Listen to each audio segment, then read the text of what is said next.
Hi guys. So, అయితే 'big boss' voting అయితే start అయిపోయిందనమాట. స్టార్ట్ అయ్యి సో, ఈ ఓటింగ్ రిజల్ట్స్ చూస్తే చాలా షాకింగ్‌గా ఉన్నాయి. ఎందుకంటే, ఈ ఓటింగ్‌లో ఫస్ట్ ఉంది ఎవరో తెలుసా? సుమన్ శెట్టి గారనమాట.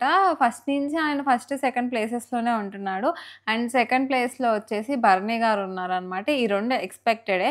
బట్ లాస్ట్ ప్లేసెస్‌లో అయితే నేను ఎవరుంటారో వాళ్ళైతే లేరు. చాలామంది అనుకున్నారు హరీష్ గారు ఉంటారు లాస్ట్ ప్లేస్‌లో. ఎందుకంటే, ఆయన మాట్లాడిన మాటలకి అనుకున్నారు గానీ, హరీష్ లేడనమాట. లాస్ట్ ప్లేస్‌లో ఉంది మనీష్ అనమాట. మనీష్‌కైతే అసలు ఓట్లే పడట్లేదు. 4% అలా ఉన్నాయి. అండ్ ఈవెన్ ప్రియాకి గూడా ఓన్లీ 4.5% పడుతుంది. వీళ్ళిద్దరిలో నుంచి ఒకళ్ళు ఎలిమినేట్ అయ్యే ఛాన్స్ అయితే చాలా ఎక్కువగా ఉందనమాట. అండ్ వీళ్ళని కామనర్స్‌ని ఎలిమినేట్ జేయడానికి అందరూ ఫ్లోరా గారికైతే గట్టిగా గుద్దుతున్నారు ఓట్లు. అంటే ఆమె లాస్ట్‌లో ఉండి కూడా చూసుకుంటున్నారనమాట. సో దట్ ఎవరో ఒకళ్ళు కామనర్స్ ఎళ్ళిపోవాలి ఈసారి ఖచ్చితంగా అని జెప్పి గట్టిగా కామనర్స్‌కి గాకుండా వేరే వాళ్ళకైతే ఓట్స్ ఏస్తున్నారు. అండ్ సుమన్ శెట్టి గారు ఫస్ట్ నుంచి హైయెస్ట్‌లోనే ఉంటున్నారు. అలాగే కంటిన్యూ అవుతున్నారనమాట. ఈ వీక్ అయితే కన్ఫర్మ్‌గా కామనర్స్‌లో నుంచే ఎళ్తారు.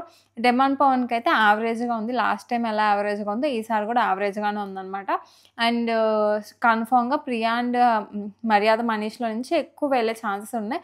నా డౌట్ ఏంటంటే 'బిగ్ బాస్' వాళ్ళు మర్యాద మనీష్‌ని ఇన్ కేస్ తక్కువ ఓట్స్ వస్తే పంపిస్తారా? లేకపోతే అక్కడ ఏదన్నా గ్యాంబ్లింగ్ ఆడేసి పంపకుండా ఉంటారా? అదొక్కటి చూడాలి. ఇన్ కేస్ కనుక వాళ్ళు ఓట్స్ ప్రకారమే పంపిస్తే లాస్ట్ టైమ్ 16 పంపించినట్టు ఈసారి ఆయనను పంపిస్తే అది జస్టిఫైబుల్. లాస్ట్‌కి ఏమైద్దో చూడాలి.